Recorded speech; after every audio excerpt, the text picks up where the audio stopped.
Hello friends, welcome to CK education. दोस्तों, आप सभी का स्वागत है सीके एजुकेशन में।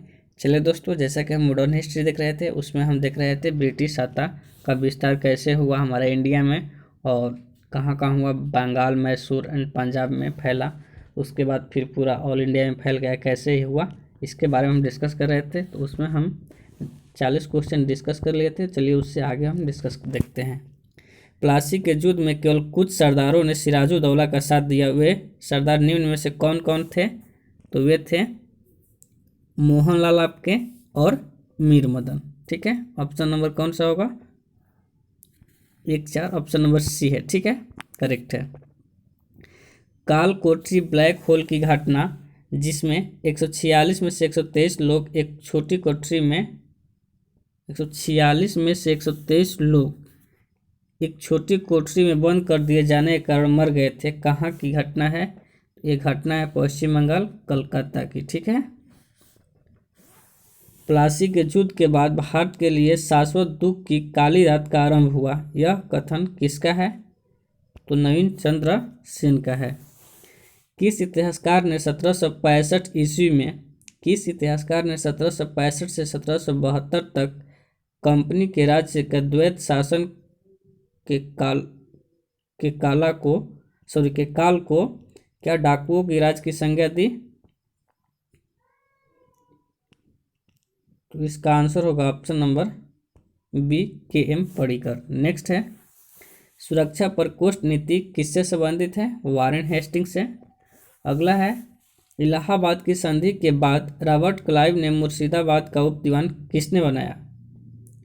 तो मोहम्मद राजा खान को मुर्शिदाबाद का उप दीवान बनाया गया एंड राजा सिताब राय को बिहार का। ठीक है। अगला क्वेश्चन देखिए। अगला क्वेश्चन है कि किस भारतीय को रॉबर्ट क्लाइव ने बिहार का नया सिताब बनाया? तो नया दीवान बनाया किसको? तो राजा सिताब राय को। अगला है, रणजीत सिंह ने प्रसिद्ध कोहिनूर हीरा किससे प्राप्त किया था? तो शाह शुजा से। किससे? शाह शुजा से। अगला क्वेश्चन है, ब्रिटिश जनरल किसने हैदर अली को पोटनवा युद्ध में हराया था? देखिए, 1782 में पोटनवा का युद्ध हुआ। ठीक है। इससे पहले ये हैदर अली और रॉबर्ट क्लाइव को हरा चुके थे, बट वो आयरकोट था ना जो बक्सर में जीता था युद्ध, वहीं आयरकोट नहीं, वो तो हेक्टर मुंडे था। ठीक है। और ये जो आयरकोट था, इसने हैदर अली को हरा दिए। ठीक है। अगला देखिए, महाराजा रणजीत सिंह के उत्तराधिकारी कौन थे? तो खड़क सिंह थे। चलिए दोस्तों, इसमें से हमने 10 में से 10 क्वेश्चन सही किए। ठीक है, प्लीज़ आप इसे थम्स अप कर दें। चलिए एंड अपने दोस्तों के पास शेयर कर दें। चलिए आगे देखते हैं।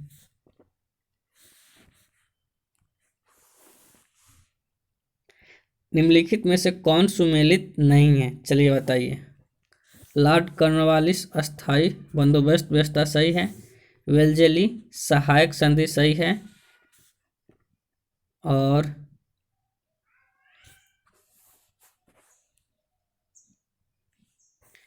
इसमें आपका ये हेस्टिंग्स जो उस टाइम कौन ये द्वितीय आंग्ल मराठा युद्ध हुआ वो नहीं था। ठीक है, दूसरा था। किस सिख गुरु ने विद्रोही राजकुमार खुसरो की सहायता धन एवं आशीर्वाद से की थी? किस सिख गुरु ने विद्रोही राजकुमार खुसरो की सहायता धन एवं आशीर्वाद से की थी? बताइए, इसका आंसर क्या होगा? इसका आंसर होगा ऑप्शन नंबर सी, अर्जुन देव। ठीक है। सबसे अधिक निर्णायक युद्ध जिसने अंग्रेजों के भारत में प्रभुत्व को संस्थापित कर दिया, वह कौन सा युद्ध था?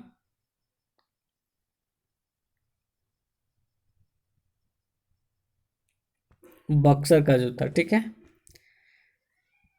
बक्सर के युद्ध के नेतृत्व किसने किया था? हेक्टर मुनरो, उस टाइम सेनापति था अंग्रेज की तरफ से। 1 नवंबर 1858 को महारानी विक्टोरिया का घोषणा पत्र इलाहाबाद में पढ़कर सुनाया था। किसने सुनाया था? चलिए बताइए, इसका आंसर क्या होगा? इसका आंसर होगा कैनिंग ने। ठीक है। आगे देखिए, रणजीत सिंह किस मिसल से संबंधित है? चलिए बताइए इसका आंसर क्या होगा।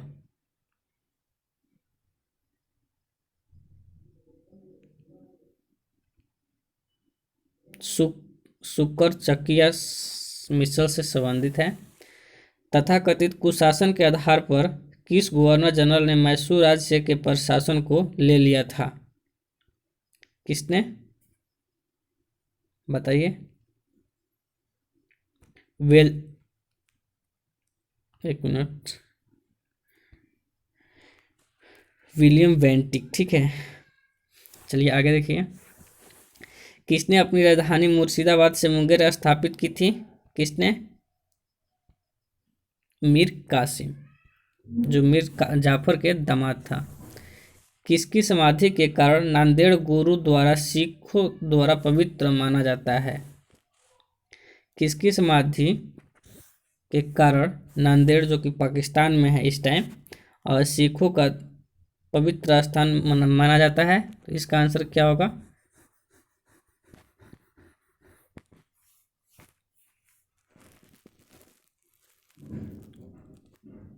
गुरु गोविंद सिंह, नहीं, महाराष्ट्र में है, ठीक है। सॉरी दोस्तों, यहाँ पर आपका आंसर होगा गुरु गोविंद सिंह की मृत्यु 42 वर्ष की आयु में 7 अक्टूबर 1708 को नांदेड़, महाराष्ट्र में हुई। नांदेड़ गुरुद्वारा गुरु गोविंद सिंह का समाधि स्थल है, जिस कारण ये पवित्र स्थल माना जाता है, ठीक है। नेक्स्ट है, बक्सर के युद्ध 1764 के समय दिल्ली के शासक कौन थे?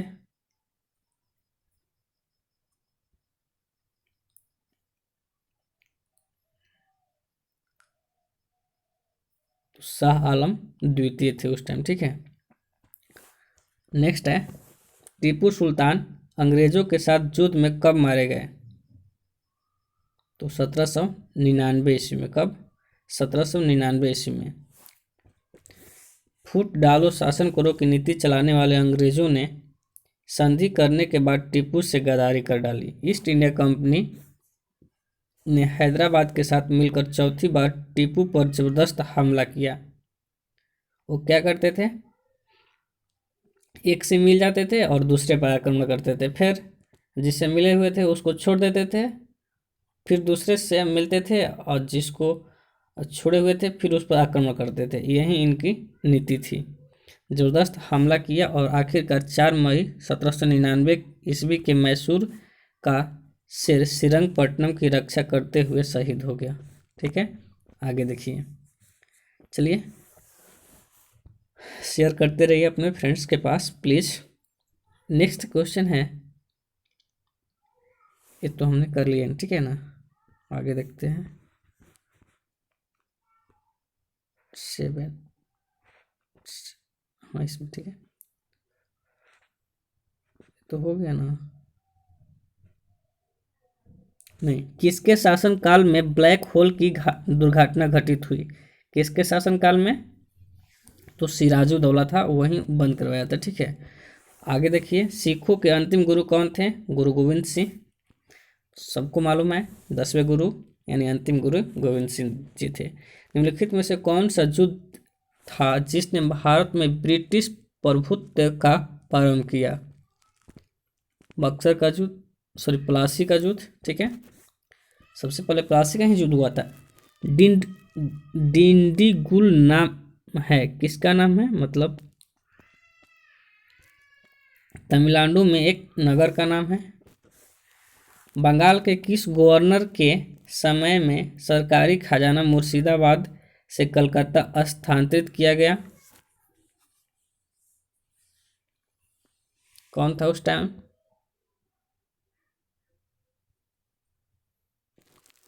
हेस्टिंग्स था, ठीक है। अगला है, किस अधिनियम के तहत वारेन हेस्टिंग बंगाल के प्रथम गवर्नर जनरल बनाया गया? चलिए इसका आंसर बताइए।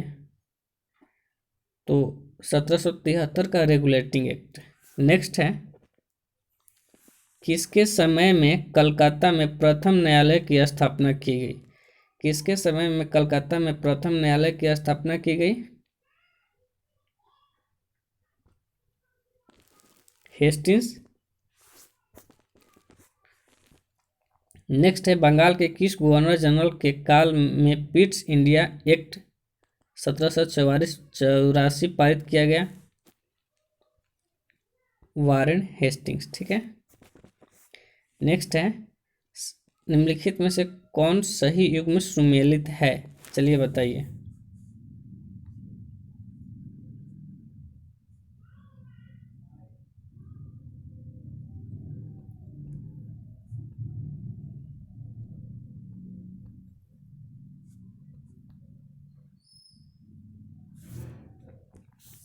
सत्रह सौ नब्बे से 92 में तृतीय मैसूर युद्ध। ठीक है। और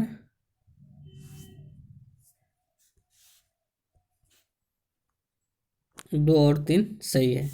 1824-26 में प्रथम आंग्ल बर्मा युद्ध। ठीक है। अगला देखिए, सिख गुरुओं से संबंधित निम्नलिखित कथनों पर विचार करें। बंदा बहादुर को गुरु तेग बहादुर ने सिखों का सैन्य प्रमुख नियुक्त किया था।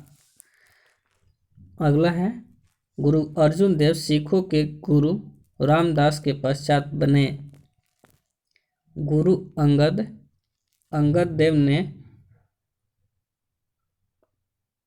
देव ने सिखों की उनकी अपनी लिपि गुरुमुखी दी। चलिए बताइए, इसमें से कौन कौन सही है?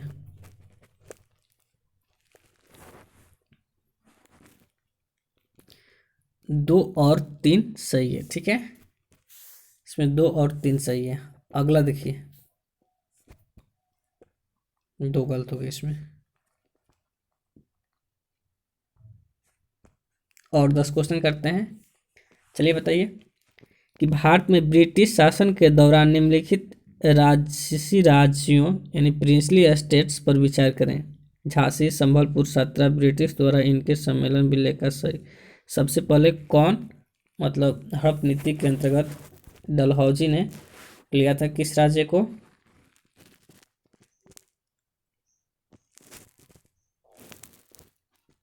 सबसे पहले लिया था 17 को, उसके बाद संबलपुर, उसके बाद झांसी। यहाँ पर इसका डेट मेंशन नहीं किया। ठीक है। आगे देखते हैं।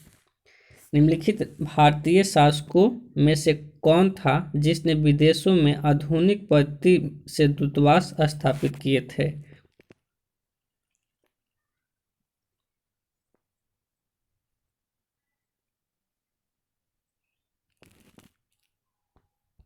कौन?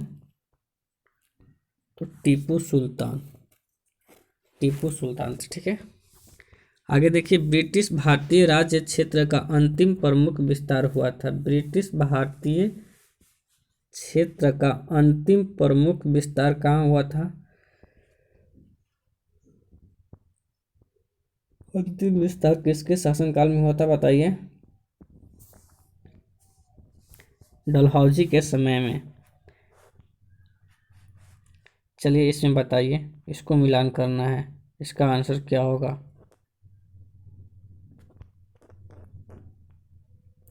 ए का 3, बी का 4 होगा।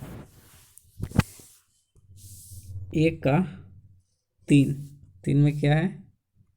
1775 में प्रथम आंग्ल मराठा युद्ध। ठीक है। और 1780 में आपका द्वितीय आंग्ल मैसूर युद्ध एंड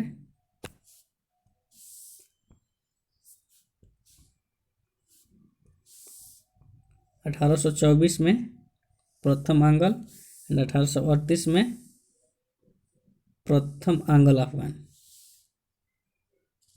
ठीक है। आगे देखिए, ठगों के दमन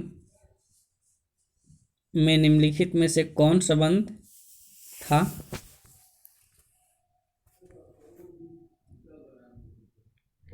इसका आंसर होगा option number B, colonel Sleeman. सूची 1 को सूची 2 से मिलाइए। बहादुर शाह फर्रुखसियर, मोहम्मद शाह बहादुर शाह द्वितीय, शाह ए बेखबर। चलिए इसको मिलाइए, कौन किससे संबंधित है? बहादुर शाह को क्या कहा जाता था? मोहम्मद शाह को रंगीला कहा जाता था। ठीक है।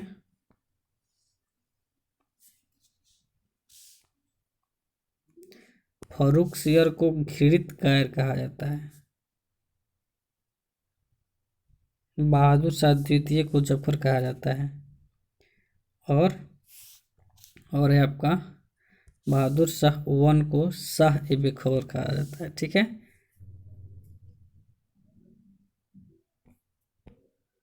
ठीक है, तो चलिए आगे देखते हैं। 1707 में औरंगजेब की मृत्यु के बाद मोहम्मद मुअज्जम किस नाम से मुगल सिंहासन में बैठा? जब औरंगजेब की मृत्यु हो जाती है तो उनके 4 बेटे होते हैं और आपस में वो लड़ते हैं, तो उस टाइम कौन गद्दी पर बैठा? तो मोहम्मद शाह नहीं, बहादुर शाह वन, बहादुर शाह प्रथम। ठीक है, चलिए आगे देखिए। बहादुर शाह वन की मृत्यु के बाद जहादर शाह मुगल सिंहासन पर आसीन हुआ। वो किसकी सहायता से सम्राट बना? तो जुल्फिकार खान। बहादुर शाह जुल्फिकार खान के। ठीक है, जुल्फिकार खान किस ग्रुप के था? ईरानी, तुरानी, हिंदुस्तानी, कौन से ग्रुप का था ये? प्लीज कमेंट कीजिए। फर्रुखसियर किसके सहयोग से मुगल बादशाह बना? फर्रुखसियर किसके? तो ये बना अली सैयद बंधुओं से। ठीक है, सैयद बंधु कौन कौन थे? हुसैन अली एंड उसका भाई अब्दुल्ला था। ठीक है, अगला है नृत्य निर्माता किंग मेकर के रूप में किन्हें जाना जाता है? तो सैयद बंधु को। किसको? सैयद बंधु, जिसको चाहता था उसको राजा बना देता था बट अपने नहीं बनता था। ठीक है, चलिए आगे देखिए। आगे नहीं, अब इस वीडियो में इतना ही। मिलेंगे आपसे नेक्स्ट वीडियो में, तब तक के लिए bye, thank you, love you so much.